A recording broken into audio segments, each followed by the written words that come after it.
அமெரிக்காவின் கன்சாஸ் மாகாணத்தில் பனிப்புயல் எச்சரிக்கை விடுக்கப்பட்டுள்ளது.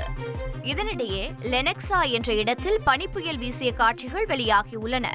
கன்சாஸ் மாகாணத்தில் மத்திய கிழக்கு மற்றும் வடகிழக்கு பகுதிகளில் தேசிய வானிலை மையம் பனிப்புயல் எச்சரிக்கை விடுத்துள்ளது. பனிப்புயல் காரணமாக பொதுமக்கள் பயணத்தை தவிர்க்குமாறு அதிகாரிகள் கேட்டுக் கொண்டுள்ளனர். கடந்த 2023ஆம் ஆண்டு ரயில் விபத்தில் 57 பேர் உயிரிழந்தனர். இது தொடர்பாக அந்நாட்டு பிரதமருக்கு எதிராக எதிர்க்கட்சிகள் சார்பில் அண்மையில் கண்டன தீர்மானம் கொண்டுவரப்பட்டது. இதைத் தொடர்ந்து நடந்த பேரணியின் போது போலீசார் போராட்டக்காரர்களிடையே மோதல் ஏற்பட்டது. அப்போது போலீசார் கண்ணீர் புகைக்குண்டுகளை வீசி கலைத்தனர்.